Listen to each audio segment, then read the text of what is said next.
He saved dozens of lives in combat, but back home, no one could save him from himself.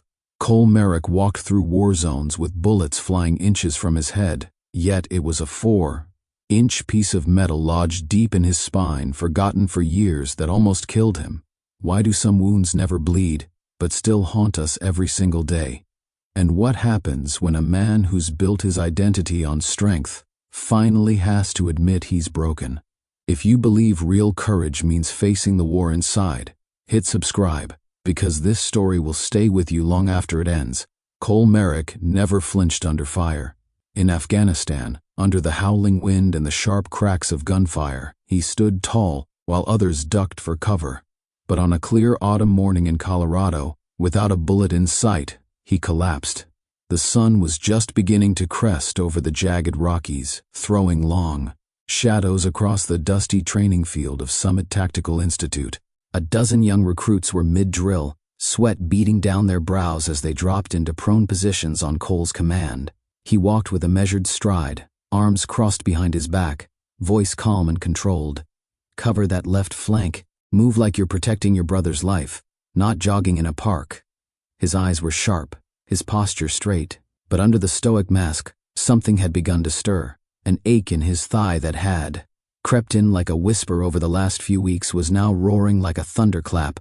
He took another step, then one more, and then, without warning, his left leg gave out. Cole didn't stumble, he crumpled.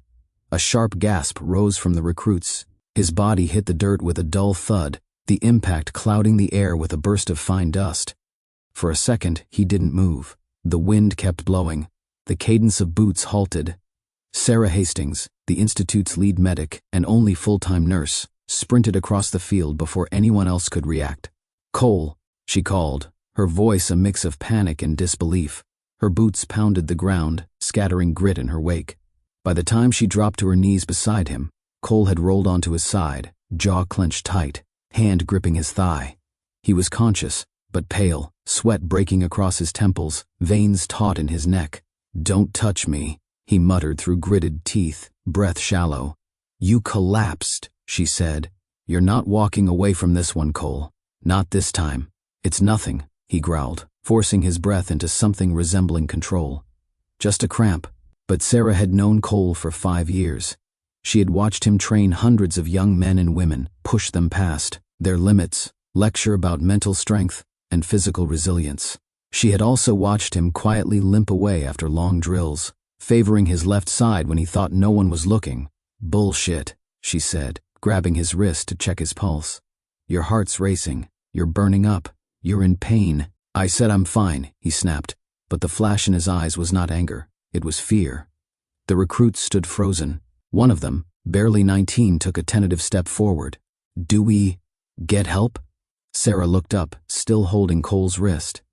"Yes. You go get the gurney from the med station. Now." The kid sprinted off. Cole lay back against the dirt, his breathing shaky.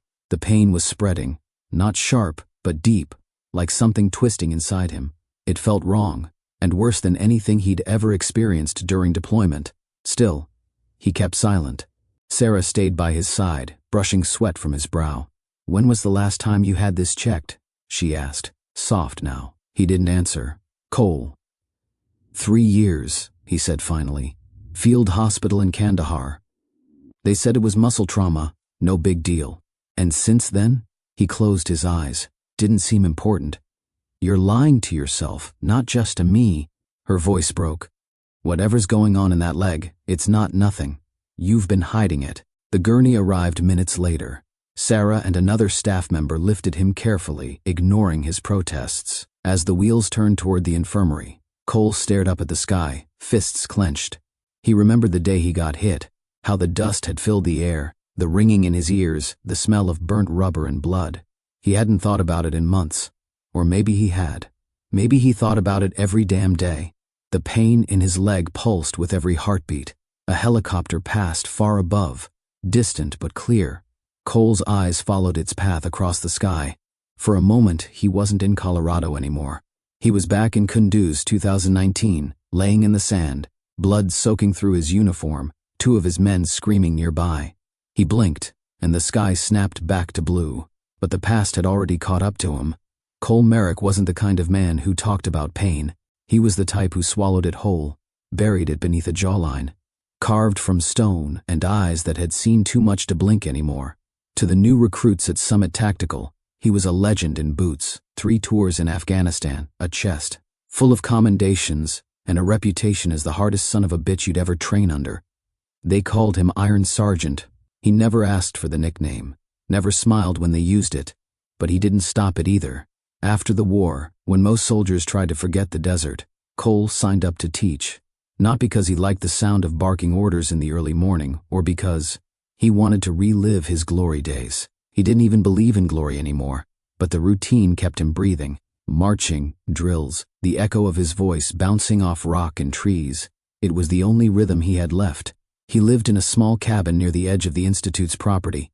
No TV, no pictures on the wall, just a bed, a worn leather chair, and a shelf with a few dog-eared paperbacks, mostly war memoirs and Jack London. His mornings started at 4:30 a.m. Sharp, black coffee, cold shower, pull-ups until his shoulders burned. If he limped on the way down the stairs, he did it quietly. No one ever came over. No one was invited. Sarah had once joked that his cabin felt like a monk's cell. Cole had just shrugged and said, "Monks sleep better." He never talked about his family. When asked, he'd say he had a younger brother somewhere in Denver, maybe teaching high school. No mention of parents, no photos in his wallet, no wedding ring. He was polite, respectful, and emotionally untouchable. And most people left it at that, but Sarah Hastings saw more than most. As the Institute's lead medic, she'd been the one to patch up sprained ankles, bruised ribs, and the occasional heat stroke. Cole was the only instructor who never came in, except once, a year ago, when he walked into the infirmary, dropped a file on her desk, and said, "Update my records. No eye contact, no small talk." She remembered the way his jaw tensed when she asked about a previous surgery. He lied, she knew he did, but she let it go. There was something about him that warned people not to push. In the field, Cole was relentless. He made his trainees crawl through freezing mud, scale rope walls until their hands bled, and repeat live scenario drills until they collapsed from exhaustion. But he never asked more of them than he demanded of himself. If a recruit fell, he was the first to reach out a hand. If someone froze under pressure, he talked them back into the fight, quietly, without judgment. That's what confused people. How could someone so tough be so careful? There were rumors, of course. Some said he'd lost a fiancée during the war. Others said he'd been part of a covert unit that no longer existed. Sarah didn't believe any of it. She thought the truth was simpler, sadder, and heavier. Sometimes, she saw him on the track alone at night, long after everyone else had gone to bed. He'd walk laps in silence, as if trying to outrun something only he could see. Other nights, a light flickered in his cabin window at 2 or 3 in the morning. She never asked why, and he never offered. Then there were the physical signs, the subtle, near imperceptible shifts that only someone trained to notice would catch. A slight hesitation when he rose from kneeling, the way his left foot dragged just a little during sprints, the quiet hiss of breath when he pivoted too fast. She kept notes, not out of curiosity, but out of concern. She'd once brought it up, half joking. "You walk like a man with secrets." He hadn't laughed. He'd just said, "I walk like a man who's still walking." That was the last time she asked. Still, there were moments, rare, fleeting, when the shell cracked. A slow smile when a recruit passed their final test. A long, faraway look when the American flag was lowered at dusk. Once, after a particularly brutal training day, she'd found him sitting alone under a tree, his left leg stretched straight in front of him, his eyes closed, breathing slow and deep. She didn't speak, just sat next to him for a while. Eventually he opened his eyes and said, "You know what I miss most?" "What?" "The quiet, the real kind. The kind where no one's waiting to shoot you in the back." She hadn't known what to say to that. There was also his silence about medals. The other instructors displayed theirs in their offices, talked about combat stories like old fishermen swapping sea tails. Cole never mentioned his, not even the silver star he'd received after pulling 2 men from a burning Humvee under direct fire. He kept that medal in a drawer, wrapped in a black sock, buried under a stack of discharge papers and yellowed mission reports. He hadn't looked at it in years. To Cole, the past wasn't something to honor, it was something to endure. But now, lying on that gurney with pain radiating from his leg like molten fire, memories clawed their way out, not just of the battlefield, but of all the times he could have told someone, should have told someone, and didn't. Because to Cole Merrick, silence had always felt safer than vulnerability. Until now, it had started months ago, though no one could say exactly when. At first, it was a slight hitch in his step, so subtle that only someone watching closely would notice. Sarah Hastings noticed. She watched Cole lead drills with his usual intensity, shouting commands across the open field with that low, steady voice that never cracked, never wavered. But every time he turned sharply on his left leg, there was a slight delay, just a fraction of a second, an almost imperceptible wince before he pushed through, like his body was warning him of something his mind refused to acknowledge. At first, she told herself not to overthink it. Everyone had their quirks. A history of injuries came with the job. But it didn't stop there. There were the stretches he did when no one was around, long, deliberate movements. Against the wall of the gym, when he thought the place was empty. The way he sometimes pressed 2 fingers into the muscle above his knee, and held it, as if trying to silence something pulsing underneath. And the way he'd excuse himself early from meetings with a quiet, got work to do, when everyone knew the rest of his day was free. Sarah began keeping a mental list, a collection of tiny red flags, none alarming on their own, but together painting a picture she didn't like. One afternoon, she caught him leaning against a metal railing just outside the rec center, breathing heavier than usual. He wasn't winded, he never was, but his hand was gripping the bar tighter than it should have been. His knuckles white, his leg trembling slightly. "You okay?" she asked, approaching slowly. He nodded. "Just stiff." "You've been stiff a lot lately." He shot her a glance, brief but sharp enough to cut. "Don't start," he muttered. But Sarah didn't let it drop. She started asking the others, discreetly. Had anyone seen Cole take a break during drills? Had he ever mentioned a lingering injury? Most shrugged. Some said they thought he was just getting older.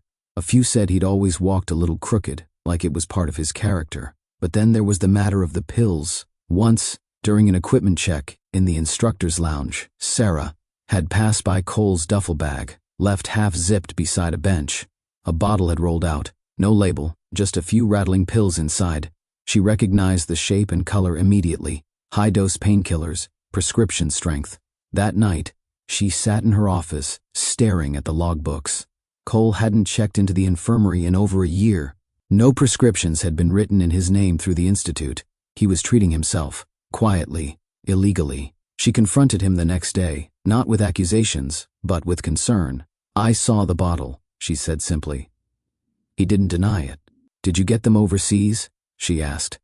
"Does it matter?" he replied, voice flat. "Only if you plan on walking around with a ticking time bomb in your thigh." He didn't respond. For a moment, Sarah thought she saw something in his eyes. Regret, maybe, or just exhaustion. But whatever it was, it vanished quickly. "You're not invincible, Cole. I'm not broken either." She leaned forward. "There's a difference between being strong and being stupid." That landed. His jaw tensed, and his hands curled slightly at his sides, but still, no answer. He turned and walked away, slower than usual. That week, the weather turned colder. Cole continued leading drills, continued barking orders, continued pretending like everything was fine. But Sarah could see the changes multiplying. He sat more often between exercises. He favored his right leg noticeably now, and during one particularly grueling simulation, he had to pause mid-sprint, just long enough for everyone to see something was wrong.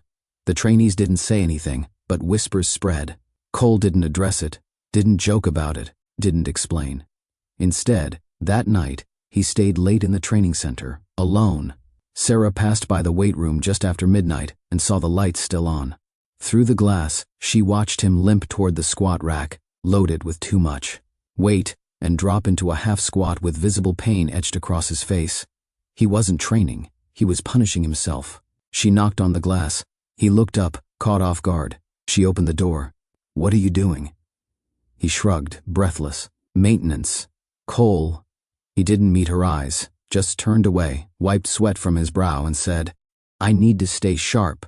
"At the cost of what? Your leg? Your life?" Still nothing. Sarah stepped forward. "Whatever you're trying to prove, No one's asking you to. He stared at the mirror across the room, at his own reflection, eyes shadowed and unreadable. I am, he said softly. The emergency room smelled like disinfectant and something metallic, sharp and sterile. Cole hated it. He hated the lights, the questions, the way people in white coats hovered, as if pain were a puzzle they could solve with the right scan. He sat on the gurney, silent, sweat clinging to his brow. His shirt had been cut open at the seam. His leg was exposed, the skin pale and taut, a faint purplish hue spreading from hip to knee.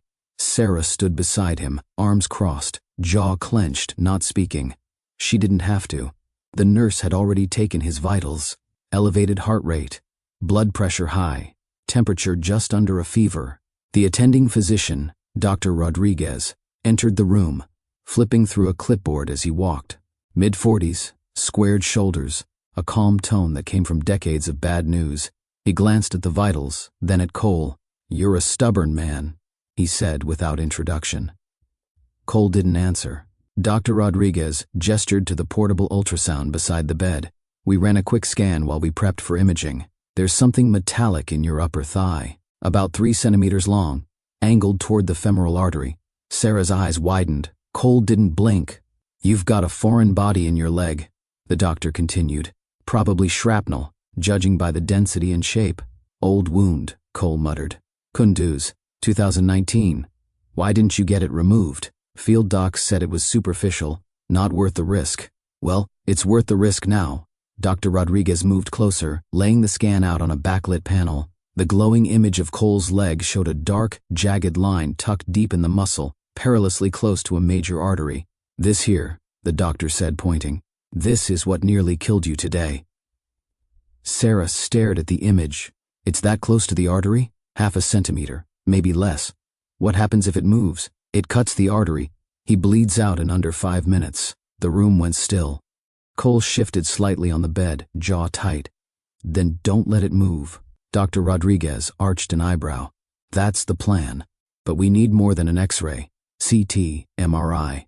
We need to know if there's any migration, tissue necrosis, internal bleeding. Frankly, I don't know how you've been walking on it for this long." Sarah turned toward him, voice low and sharp. "You knew something was wrong." Cole didn't respond. "You've been in pain for months, maybe years, and you kept pushing." "Why?" "Because it's mine," he said finally. "The pain. It's the only thing that stayed." Dr. Rodriguez didn't flinch. "We've got a surgical team on standby. We'll need to stabilize the leg, run full imaging. If the fragment shifts, there won't be time for second opinions." "I don't want anesthesia," Cole said. "Excuse me? I need to stay alert. If something happens..." Sarah stepped in. "You're not a soldier anymore, Cole. You don't have to be alert. You need to be alive." The doctor sighed. "We'll sedate you lightly. You'll be aware but out of pain. But we need consent, and I need it now." Cole stared at the ceiling. A dull buzz echoed in his ears. Not from the machines, from memory. A ringing that had never fully left him since the blast, the moment he'd hit the ground in Kunduz. The dirt, the blood, Martinez screaming. He nodded once. "Do it." Sarah watched the doctor leave the room, then stepped closer, lowering her voice. "What else haven't you told me?" Cole didn't answer. "You nearly died out there today. I've nearly died before. That doesn't make it less real. It makes it more dangerous." He turned his head, met her gaze. For the first time in a long time, his expression was stripped of bravado, just raw honesty. "I didn't tell anyone," he said quietly, "because I thought I could carry it alone. I thought that's what men like me do." Sarah shook her head. "Men like you think silence is strength. It's not. It's just slow suicide." She reached for his hand. He didn't pull away. "Let them help you," she said. "Let me help you." He looked down at their hands, then back at her. "I'm scared." "Good," she whispered. "That means you're still human." Outside the room, the monitors beeped steadily. The hallway bustled with controlled chaos. But inside, time felt still. The first battle had already begun. The humming of the CT scanner echoed in the sterile room, rhythmic and cold like a machine trying to read a soul. Cole lay still, arms at his sides, the thin hospital gown bunched uncomfortably around his hips. His breath came slow and shallow, not from fear, but from discipline, control. He had trained his body to be quiet, even under duress, but the silence in his head was beginning to fracture. Sarah stood behind the leaded glass with the technician, arms folded tightly, watching the screens light up in layers: bone, muscle, tissue. The first image confirmed what they already knew: the shrapnel embedded. In his left thigh was dangerously close to the femoral artery. Too close. One wrong move, one careless twist, and it would be over. But then something changed in the technician's posture. She leaned forward, squinting. "Wait," she said, tapping the screen. "What's that?" Sarah stepped closer. Another shape was emerging, smaller, deeper, nestled near the base of Cole's spine. The image sharpened as the scanner rotated. Metallic, dense, jagged. "Oh God," Sarah breathed. "Is that another one?" The tech nodded slowly. "It's definitely not natural. Could be a second fragment, maybe even worse, depending on how close it is to the nerve root." They ran the scan again. Different angles, more contrast. Cole remained still the entire time, eyes closed, mind drifting somewhere far away. He didn't flinch, even as the images began painting a grimmer picture. After 20 minutes, Dr. Rodriguez returned, holding the fresh scans in one hand and a tablet in the other. His face had changed, more serious, even cautious. "We've got a complication," he said once Cole was wheeled back into the exam room. Cole raised an eyebrow. "Just one?" "There's a second fragment," the doctor continued. "Smaller, older. It's located near your lower spine, L4, L5 region. Looks like it's been there for years." "That possible?" Sarah asked. "If it didn't move, yes. Especially if the patient didn't report symptoms or chose to ignore them." Cole stayed silent. Dr. Rodriguez turned the tablet around to show the image. "See this? The fragment is dangerously close to your sciatic nerve. If we go in blind, there's a risk of permanent nerve damage." "Paralysis?" Cole asked, voice flat. "Worst case, yes. And if you leave it?" The doctor hesitated. "It's embedded near several nerve pathways. Even if it doesn't move, it can cause progressive damage, chronic pain, weakness, possible motor impairment. But the real danger is if it does shift. Then we're not talking about just pain. We're talking about losing function." Cole exhaled slowly, pressing his head back against the gurney. He'd suspected something like this. The numbness, the deep ache that woke him at night, the way stairs had become his quiet enemy. He just hadn't wanted to name it. "Why wasn't it picked up before?" Sarah asked. Rodriguez shrugged. "Low-grade pain, no imaging, no complaints. It's easy to miss when the patient won't talk." Cole stared at the ceiling tiles. The same damn tiles in every military hospital, every VA clinic, every rehab center. White squares that always felt like judgment. "So what's the move?" he asked finally. "We operate," the doctor said. "We remove both fragments, but it has to be done carefully. 2 teams, 1 vascular, 1 neuro. Back-to-back surgeries are simultaneous, depending on what we see when we open."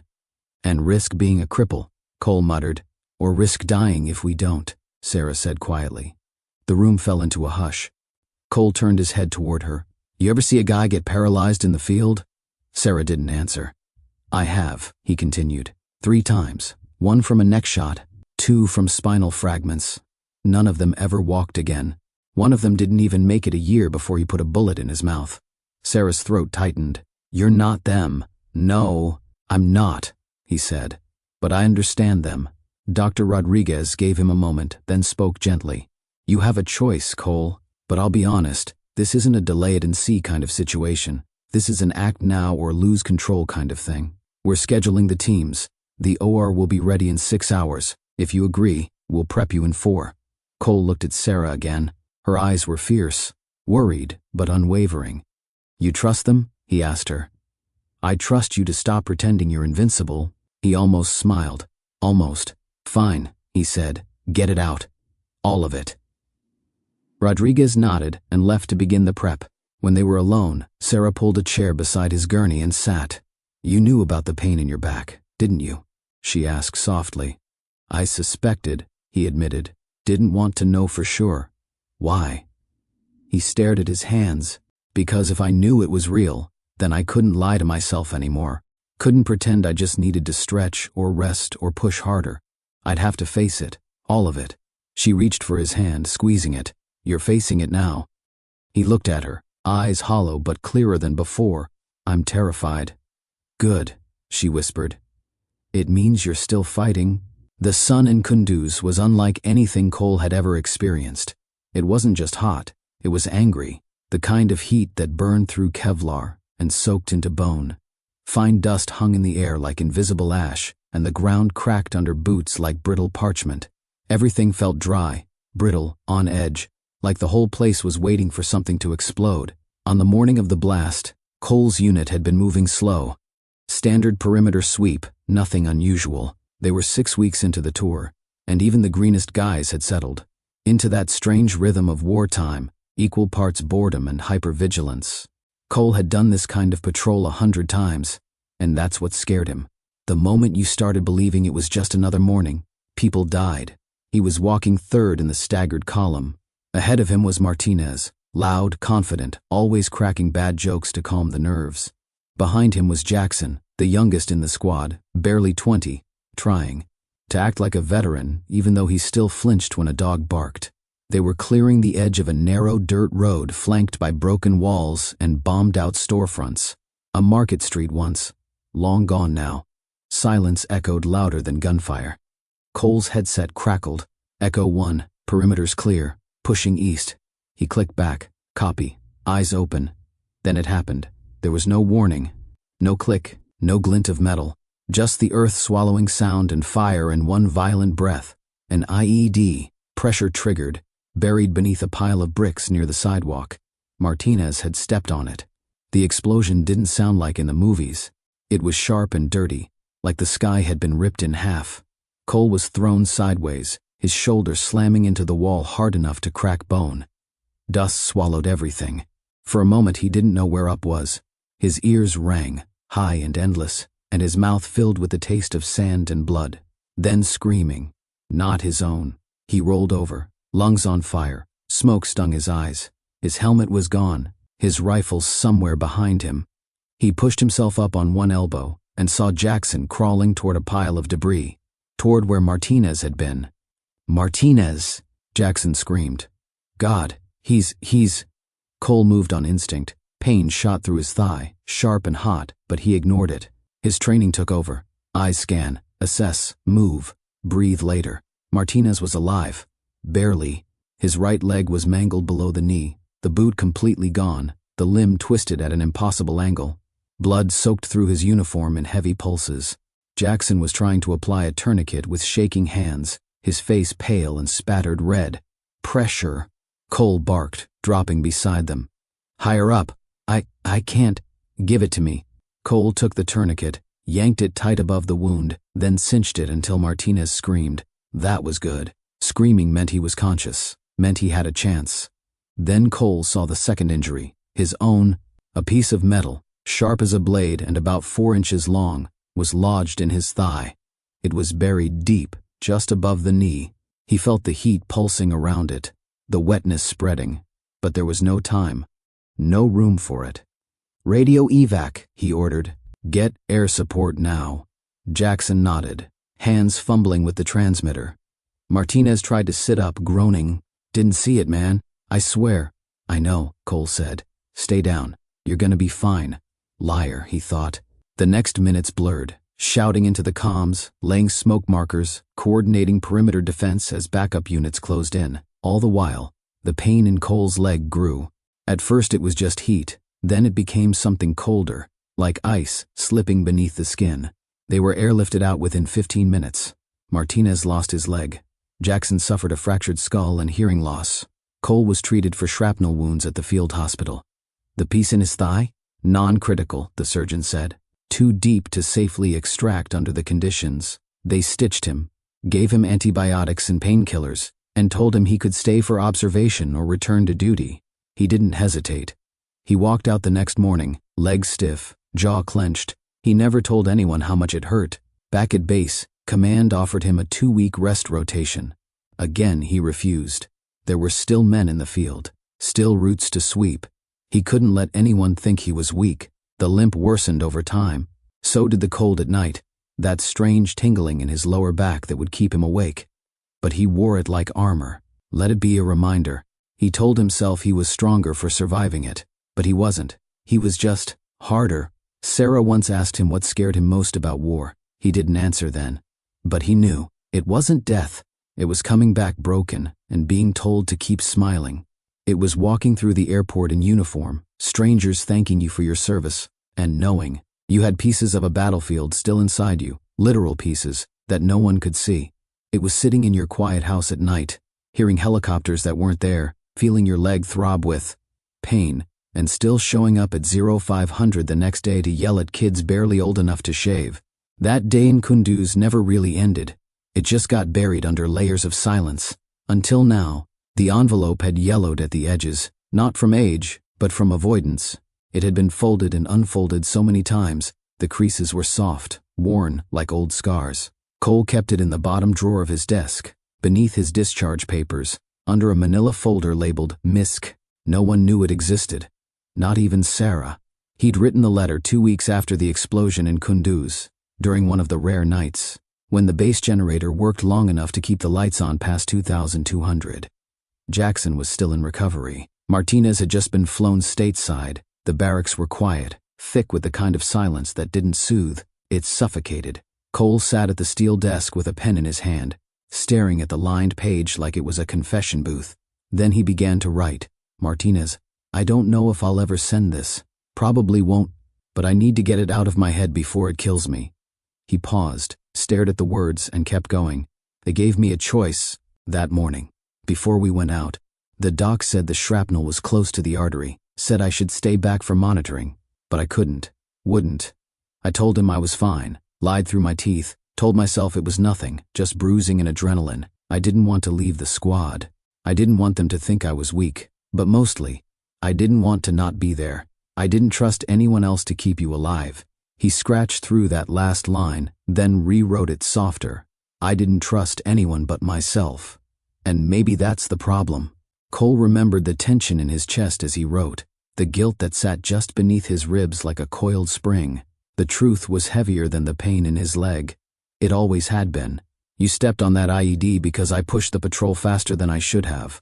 I saw the signs. I ignored them. Because I didn't want to look cautious. I wanted to look fearless. He stopped again, then wrote the one sentence he never said aloud. Your leg's gone, and I keep wondering if it should have been mine. He didn't sign the letter, didn't seal it, just folded it and slid it into the envelope where it would stay, untouched, for years. Even after he returned home, Cole kept it close. It moved with him, from his duffel bag to a drawer, to the cabinet under his bed at Summit Tactical. He couldn't throw it away, but he couldn't read it again either. The guilt festered quietly. It seeped into his routines, the obsessive cleaning of his rifle, the way he always took the harder path during hikes, the self-inflicted punishment of training in the dead of night. Every sprint, every push-up, every extra mile was penance. Sarah once asked him why he never missed a training session, even on the worst winter mornings when the snow turned the field into ice. Because I don't get to be tired, he said, not when others didn't make it home. He never mentioned the letter, never told her about the surgeon's warning back in Kandahar, never admitted how close he'd come to being pulled from the field permanently. The silence wasn't strength, it was penance, and it was killing him. That night in the hospital, before the surgery, Cole asked Sarah to bring him something from his cabin, bottom drawer, labeled MISC. She returned an hour later, envelope in hand, confused but quiet.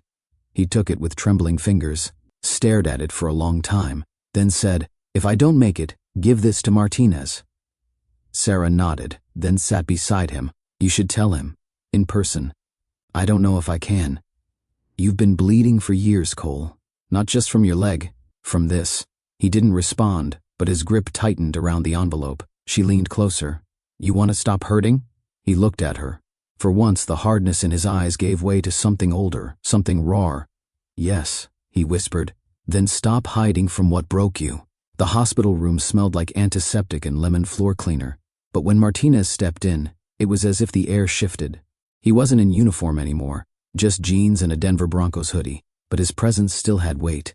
He moved slowly, leaning on a cane, his prosthetic leg clicking softly with each step. Cole looked up from the hospital bed. His face didn't change much, but his grip on the blanket tightened.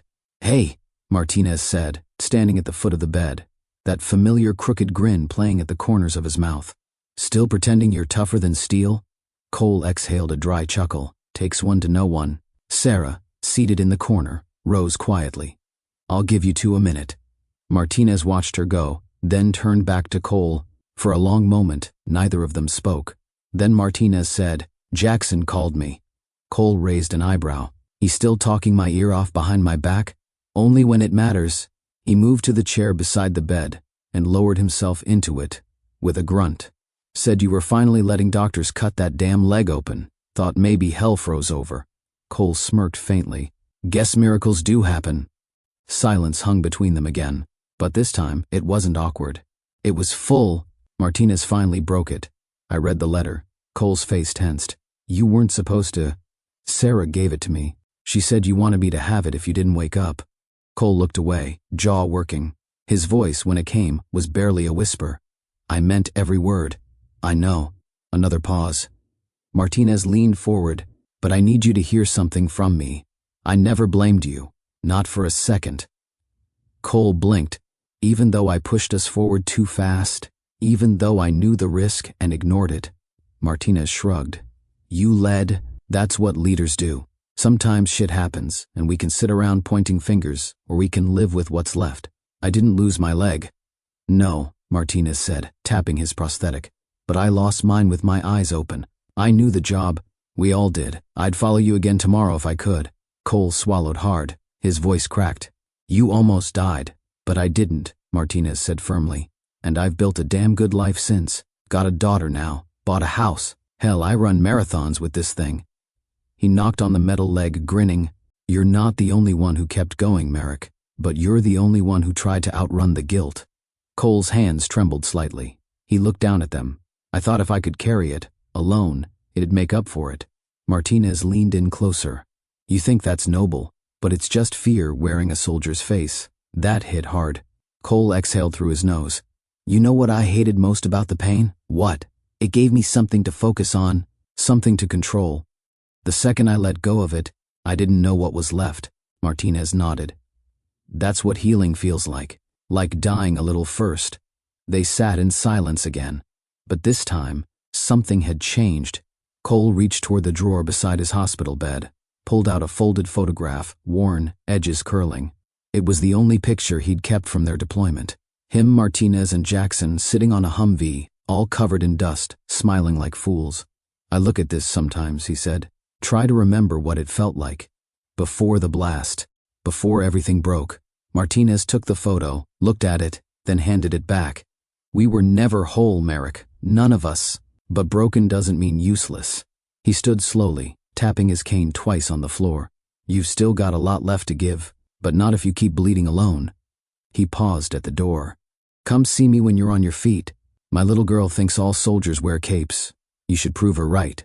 Cole watched him go, chest tight, throat burning. For the first time in years, he let the tears come. Not from pain, not from guilt, from release.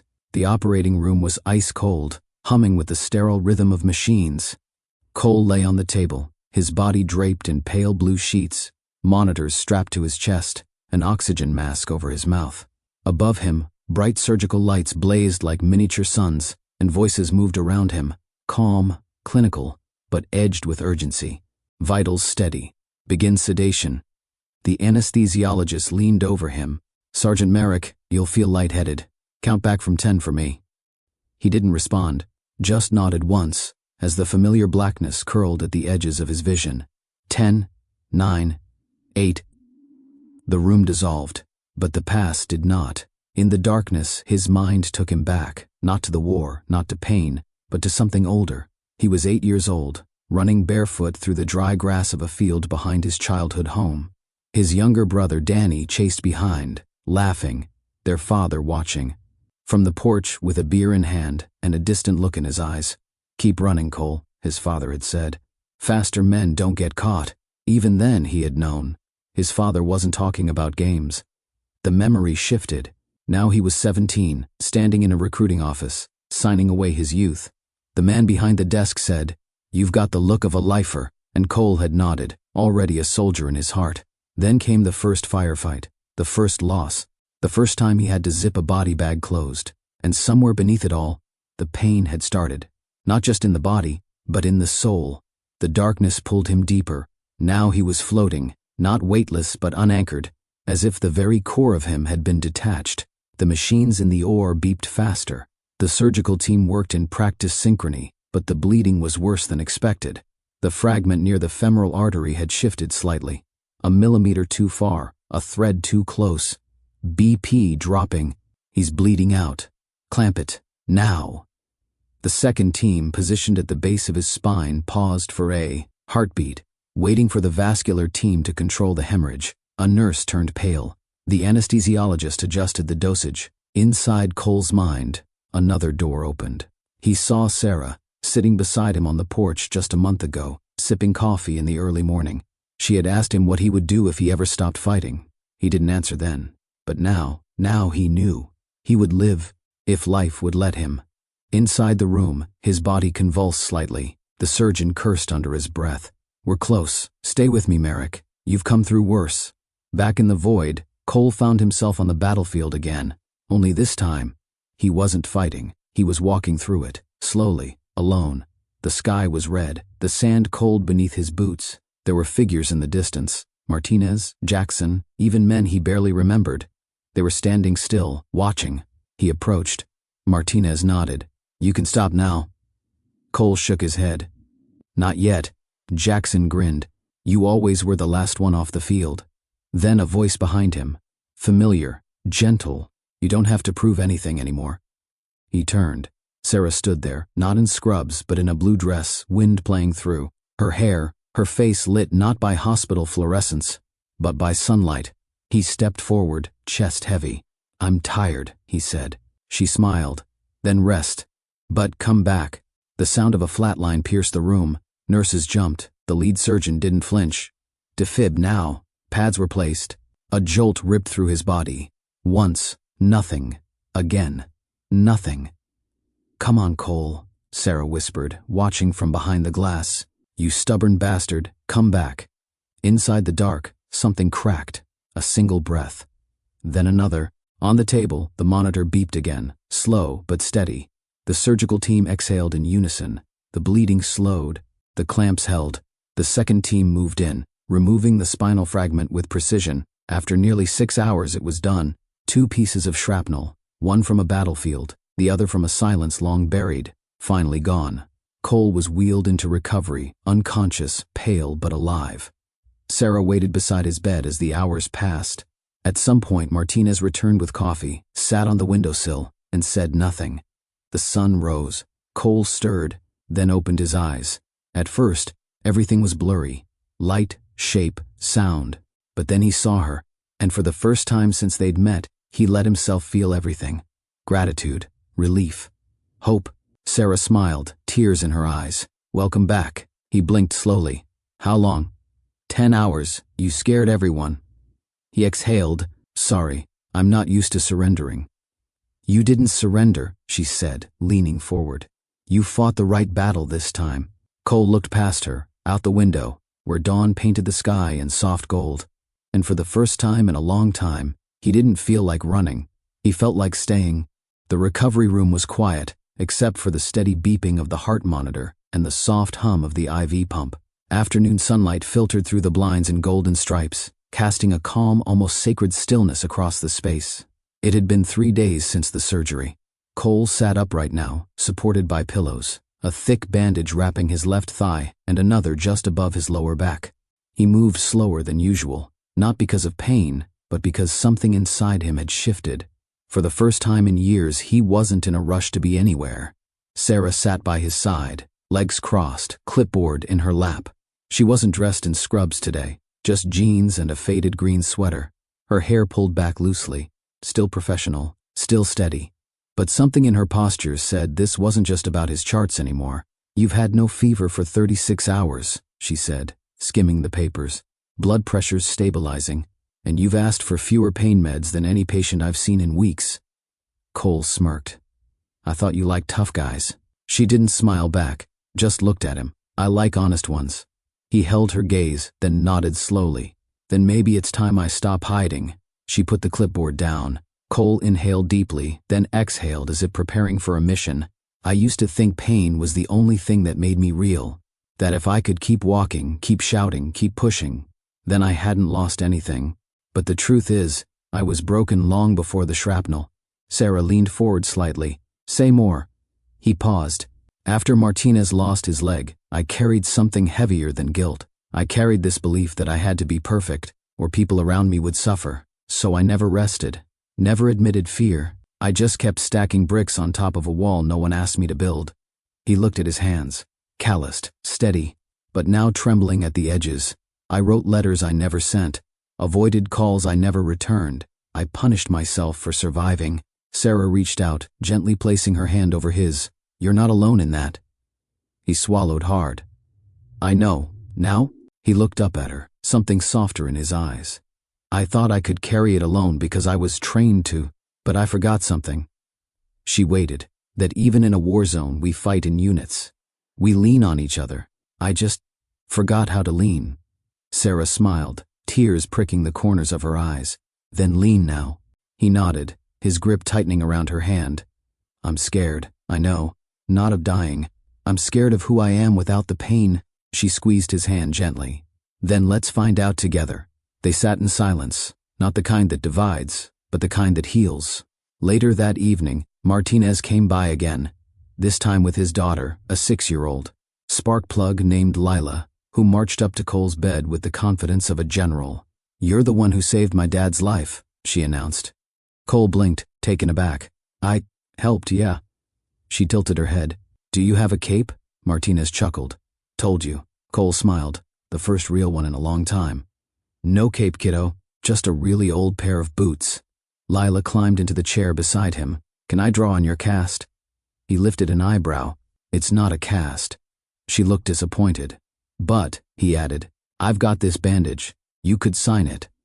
Her face lit up. She took a marker from her backpack and wrote in big purple letters, Thank you. Be strong. Love, Lila. Cole looked down at the words, and something in his chest cracked open. Not pain, not regret, just warmth. When they left, Sarah came back with a printout of his discharge plan. But instead of handing it over, she sat beside him and asked softly, So what now? Cole looked at her. I'm going to take time, real time. Not the kind where I pretend to rest while secretly planning my comeback. And after that? He smiled faintly. Maybe I'll write again. Not field reports or incident logs. Just words. Truth. Sarah nodded. And the letter to Martinez? I'll give it to him, the real version, in person. She stood to go but turned at the door. You know, that wall you built? It's okay if it took time to tear it down. Cole looked out the window, the sky a deep shade of twilight. Yeah, he said. I think I finally want to see what's on the other side. 3 months later, the wind rolled through the Colorado foothills, dry and clean. Autumn had painted the mountains in shades of amber and rust. The training field at Summit Tactical was quieter now, not because fewer people came, but because Cole Merrick no longer shouted at the top of his lungs. He walked with a cane, not out of necessity anymore, but as a reminder. His stride was steady, not fast. His voice had softened, not out of weakness, but because people listened to him now even more than before. Something in his presence had changed. Some called it humility. Others said it was wisdom. Cole didn't call it anything. He just lived it. The letter to Martinez had been rewritten, by hand, no edits, no crossouts. He delivered it over dinner one evening, sliding it across the table with no speech, no ceremony. Martinez read it slowly, nodded once, and never brought it up again. That's how soldiers forgave, quietly, without drama, but completely. Jackson, who now worked in logistics downstate, visited twice a month. They didn't talk about war anymore. They talked about barbecues, football, and once, briefly, about therapy. Jackson had gone. Cole hadn't, not yet, but he kept the business card folded in his wallet, just in case. Sarah had moved into a small cottage on the edge of the property. Nothing official was said. They simply kept showing up in each other's spaces. At sunrise coffee, on long walks by the creek, during staff meetings that turned into dinner. Connection doesn't always need grand declarations. One morning she found Cole standing by the edge of the field, hands in his jacket. Pockets, watching a group of new trainees struggle through an obstacle course. "You miss yelling at them?" she asked, smiling. He didn't turn. A little. She moved beside him, bumping his shoulder gently. "They still fear you. You've just upgraded from drill sergeant to myth." He smirked. "Myth implies I'm not real." Sarah looked at him. "Exactly." He finally turned to face her. "I thought I needed the pain to remind me I was alive. And now?" He looked up at the mountains, their peaks sharp and clear under the early sun. "Now I let the quiet remind me." That evening, he opened his journal, an old leather-bound notebook Sarah had gifted him after the surgery. The first 10 pages had been left blank, not out of hesitation, but intention. He needed space before the words returned. Now, he began to write. Not reports, not apologies, just thoughts, fragments of memory, glimpses of peace. Once he wrote a line that stayed with him for days. "I survived not to return to who I was, but to become who I was meant to be." He didn't share the line with anyone, but it bled into everything. One Saturday, Lila came to visit again. This time she brought a small hand-painted sign, Captain Cole's Courage Camp. She handed it to him like it was a Medal of Honor. "What's this?" he asked, amused. "It's your new job," she said proudly. "You teach kids like me how to be strong, but not the scary strong, the good strong." He blinked, caught off guard, then crouched down slowly, legs still stiff. "What's the difference?" She thought for a second. Scary strong means you never cry. Good strong means you help others when they do. He didn't respond, his throat too tight. Instead, he hugged her, longer than expected. Later, he nailed the sign to the fence at the far end of the field. It stayed there. One afternoon, long after the last trainee had gone home, Cole sat on the porch, with Sarah, their legs resting on the railing, warm mugs in their hands. He watched the sun sink behind the hills, then said quietly, "You ever wonder why some people come back broken, and some come back different?" Sarah glanced at him. "I think maybe we're all broken. The difference is what we do with the pieces." He looked at her for a long moment, then nodded. "Then maybe it's time I stop hiding the cracks." She smiled. They let the light in. A bird called in the distance. The wind shifted. And for the first time in a very, very long time, Cole Merrick didn't brace for pain. He welcomed peace. Maybe your scars aren't visible. Maybe they're not carved into your skin, but into your memories, your choices, your silences. And maybe, like Cole Merrick, you've learned to carry them quietly, believing that strength means keeping the pain to yourself. But what if real strength looks different? What if healing isn't about erasing the past, but honoring it, transforming it, and choosing, day by day, not to be defined by it? Cole's journey isn't just the story of a soldier recovering from war. It's the story of a man learning how to forgive himself, how to accept love without conditions, how to let go of the myth that survival means isolation. His battle wasn't against an enemy overseas. It was against the voice in his head that said, "You don't deserve peace." But here's the truth, you do. We all do. Maybe your battlefield is a hospital room, a memory you can't shake, a decision you regret, a silence you've carried for years. Maybe you too have tried to be the one who carries it all for everyone else. But healing begins the moment you say, "I can't do this alone anymore." And that's not weakness. That's the beginning of something braver. Cole Merrick found his way home, not to a place, but to a new version of himself. A man who still walks with a limp, still hears echoes of war, but now listens to the laughter of a child and the quiet wisdom of someone who never gave up on him. And maybe, just maybe, someone out there needed to hear this story, not because it's dramatic or tragic or heroic, but because it's real, because it reminds us that wounds may shape us, but they don't have to define us. So if this story touched something in you, don't keep it to yourself. Share it with someone who needs it. Leave a comment. Have you or someone you love walked a similar road? Like this video if you believe in second chances. Subscribe for more stories that remind us how resilient the human heart truly is. And above all, remember this: you are not alone. Not then, not now, not ever.